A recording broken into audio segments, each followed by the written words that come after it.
आज हम लोग फ्रांस की क्रांति के नोट्स को देखेंगे। फ्रांस की क्रांति जो कि 9वीं वर्ग का पाठ 3 है, बिहार बोर्ड के इतिहास की पुस्तक से, जिसमें भूमिका के रूप में लिखा गया है कि सन 1789 ईस्वी में फ्रांस के राजा लुई 16वां के द्वारा वहाँ की जनता पर किए गए अत्याचार, निरंकुशता आदि से तंग आकर वहाँ की जनता द्वारा किया गया क्रांति। अर्थात फ्रांस की क्रांति अगर कोई आपसे पूछे कि क्या है, तो आपको कहना पड़ेगा कि फ्रांस के राजा लुई 16वां के द्वारा जनता के ऊपर जो अत्याचार किया गया था, उस अत्याचार से तंग आकर लोगों ने 1789 ईस्वी में जो क्रांति किया, उसे ही हम लोग फ्रांस की क्रांति के नाम से जानते हैं। ठीक है, तो आगे इसकी विशेषता क्या थी? इसकी विशेषता यह थी कि इस क्रांति की अंतर्गत राजतंत्र की समाप्ति हुई, सामाजिक व्यवस्था के नए विचार, स्वतंत्रता, समानता और बंधुत्व की स्थापना हुई। स्वतंत्रता, समानता और बंधुत्व 3 शब्दों को याद रखिएगा। समाजवाद का प्रारंभ हुआ, वाणिज्य और व्यापार में वृद्धि हुई, महिलाओं ने आंदोलन किया। समानता, पहले इसकी स्वतंत्रता का मतलब होता है फ्रीडम, आज़ादी, लोगों को आज़ादी के विषय में पता लगा। समानता का मतलब होता है कि समान रूप से जीने का अधिकार। बंधुत्व का मतलब होता है कि भाईचारे का जीवन। समाजवाद का विकास मतलब समाज के विषय में लोगों ने सोचना शुरू किया। और वाणिज्य और व्यापार अर्थात जो बिजनेस व्यापार है उसमें वृद्धि हुई। महिलाओं ने जो है अपनी आंदोलन भी किए। आगे इसका राजनीतिक कारण क्या था कि मतलब इस आंदोलन के होने के राजनीतिक कारण क्या थे? तो राजनीतिक कारण यह था कि राजतंत्रात्मक शासन, राजा का शासन, बुर्बो राजवंश जो है कैसा राजवंश था, जिसमें लुई 13वां, लुई 14वां, लुई 15वां, ये सब सप्तवर्षीय युद्ध उस समय हुआ था जब लुई 15वां शासक था। तो लुई 16वां फिजूल खर्ची, निरंकुश, अयोग्य शासक और मेरी पत्नी अंत्योदय फिजूल खर्ची रानी, मतलब जो उनकी जो मैरी मतलब उनकी पत्नी का नाम मेरी था, मेरी अंत्योदय, वह भी फिजूल खर्ची थी। अर्थात लुई 16वां के अंदर जो है इतनी ज़्यादा मतलब अवगुण था, जिस अवगुण के कारण जो है लोग वहाँ के परेशान हुए और उन लोगों ने फ्रांस की क्रांति करने की ठानी और फ्रांस की क्रांति की और लुई 16वां का राज समाप्त हुआ। ठीक है, इस तरीके से बिल्कुल कहानी की तरीके से इतिहास की बातों को कहानी के तरीके से समझना शुरू देखिए। देखिए यहाँ पे लुई 13वां, लुई 14वां, इन सबों ने अच्छा कार्य किया तो राजवंश चला, बुर्बो राजवंश चला। लेकिन लुई 16वां ने मतलब अपने अयोग्य शासन के कारण वह क्या हुआ कि जनता राज मतलब राज्य दरबार से उसको हाथ धोना पड़ा और जनता की नज़र में बुरा हुआ। इतिहास के पन्नों में काले अक्षरों में नाम उसका लिखा रहता है। ठीक है, तो यहाँ जो है अब हम लोग देखेंगे इसके बाद स्टेटस जनरल। स्टेटस जनरल जो है फ्रांस की संसदीय संस्था थी। 1614 ईस्वी के बाद इसकी बैठक 175 वर्षों तक नहीं हुई। 1614 ईस्वी में जो इसकी बैठक हुई थी, उसके बाद फिर से दोबारा नहीं, मतलब संसदीय संस्था थी, संसद में बैठने वाली संस्था थी, संसद में होने वाली संस्था थी, जो कि हुआ नहीं। यह तीनों स्टेटस के प्रतिनिधि बैठक कर कानून बनाया जाता था। इसमें तीनों स्टेटस जो होते थे, 3 स्टेटस के विषय में भी बात होगी। इसमें पहला स्टेटस जो है कुलीन वर्गों का आता था, फिर दूसरा जमींदार वर्गों का आता था। इसके विषय में भी बात होगी फिर। तो इन तीनों के प्रतिनिधि बैठ कर के बात करते थे कि अब समाज को कैसे चलाया जाए, लेकिन वह 175 वर्षों तक नहीं हुई। पालर राजा की निरंकुशता पर अंकुश लगाने वाली संस्था थी।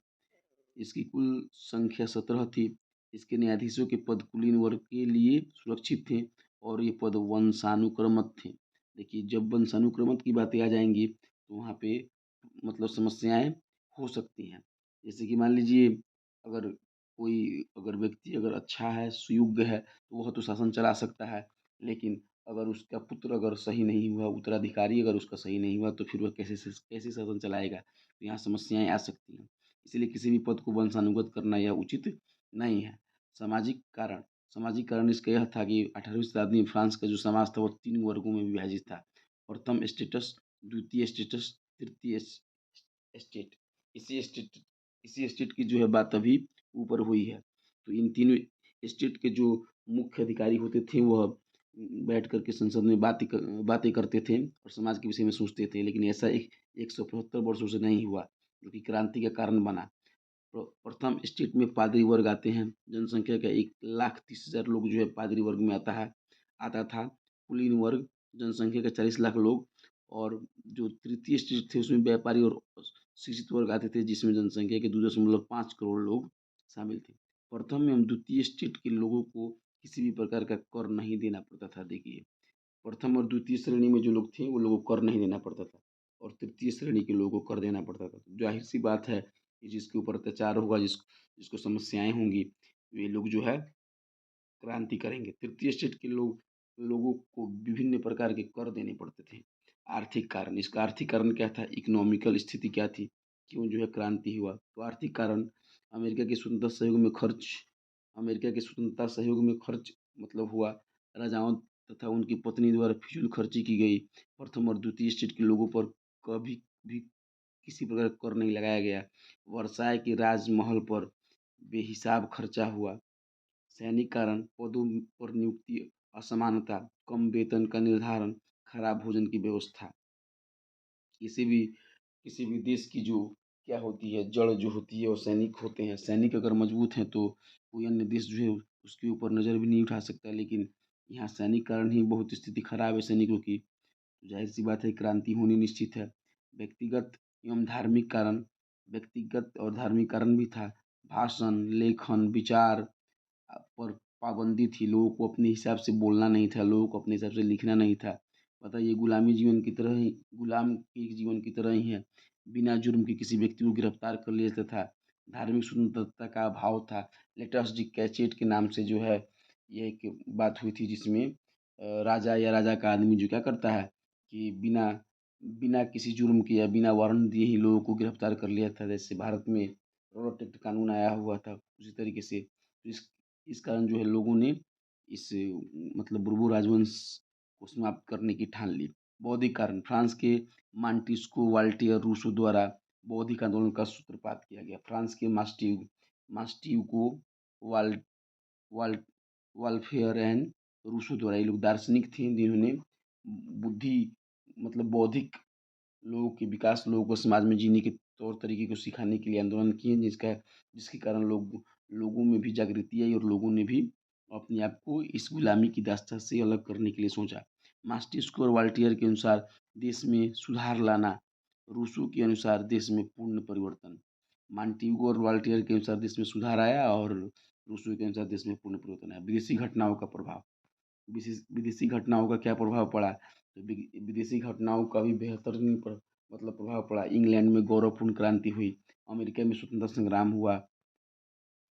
गौरवपूर्ण क्रांति अत्यंत महत्वपूर्ण पॉइंट है। अमेरिका में भी स्वतंत्रता संग्राम हुआ। उन सभी लोगों से भी यहाँ के लोगों ने क्या किया कि प्रभाव लिया, सीखा, और यहाँ पर जो क्रांति हुआ था उससे भी वहाँ के लोगों ने सीखा।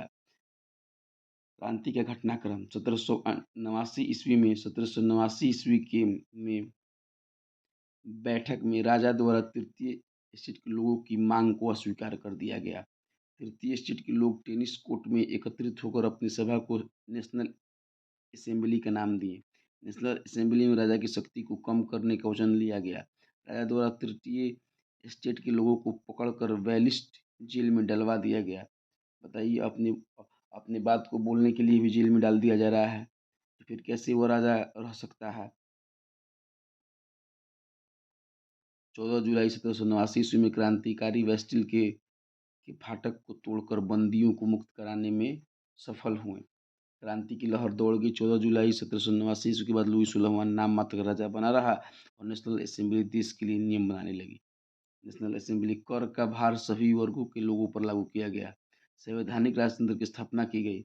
लुई 16वां और उसकी पत्नी को फांसी की सजा दे दिया गया। 1795 में संविधान बनाया गया और गणतांत्रिक शासन की शुरुआत हुई। ठीक है, इस तरीके से फ्रांस में 14 जुलाई को ही स्वतंत्रता दिवस के रूप में मनाया जाता है, क्योंकि उसी दिन से जो है वहाँ पे आज़ादी का उद्घोष हुआ। ठीक है, फिर अब देखिए, अब क्रांति के परिणाम क्या क्या हुए, थोड़ा सा इस पर ध्यान दिया जाए। तो क्रांति के जो परिणाम थे उसमें सबसे पहला स्थान है जनतंत्र की स्थापना हुई। राजतंत्र की समाप्ति हुई, वाणिज्य व्यापार में वृद्धि हुई, पुरातन व्यवस्था का अंत हुआ, धर्मनिरपेक्ष राज्य की स्थापना हुई, महिलाओं का आंदोलन आंदोलन हुआ, महिलाओं को पुरुषों के समान राजनीतिक अधिकार की मांग को स्वीकार किया गया। क्रांति का अन्य देशों पर प्रभाव, क्रांति का कोई भी कार्य होता है तो उसका प्रभाव निश्चित रूप से पड़ता ही है, किसी न किसी के ऊपर, सबके ऊपर पड़ता है लगभग। तो अन्य देशों पर भी क्रांति का अत्यंत प्रभाव पड़ा। इटली पर प्रभाव पड़ा, इटली के भावी एकीकरण पर प्रभाव पड़ा। फ्रांस के एक मतलब फ्रांस की क्रांति के बाद अन्य देखिए, एक ऐसा दौर था जिस समय मतलब हर देश जो है अन्य किसी न किसी देशों का जो है गुलाम था। तो उस समय जब कोई दूसरा देश जब आज़ाद होता था संघर्ष करके, क्रांति करके, आंदोलन करके, तो उनको देख करके अन्य लोग भी, अन्य देश के लोग भी जागृत होते थे और वे लोग भी आज़ाद होना चाहते थे। तो इटली पर भी प्रभाव पड़ा, जर्मनी पर भी प्रभाव मतलब पड़ा। 300 खंडों में विभाजित राज्य 38 राज्यों में सीमित हो गया। 300 खंडों में जो राज्य बँट चुका था वो 38 राज्य में बना, अर्थात जर्मनी का एकीकरण हुआ, इटली का एकीकरण हुआ। इंग्लैंड पर भी इसका बहुत ही बेहतरीन प्रभाव पड़ा।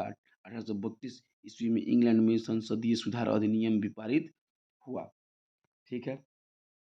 इस तरीके से ये जो फ्रांस की क्रांति नामक चैप्टर है उसके शॉर्ट नोट को मैंने दिखाने का प्रयास किया है और मैं आशा करूँगा कि आप इसको चैप्टर को पढ़ने के बाद जब आप इस नोट्स को पढ़िएगा तो आपको चैप्टर बहुत अच्छी तरीके से समझ में आएगा और प्रश्न उत्तर को बनाने में आपको बहुत ही सहूलियत मिलेगी। इसी के साथ आज का यह मेरा वीडियो समाप्त होता है और मिलेंगे फिर किसी दूसरे वीडियो के साथ।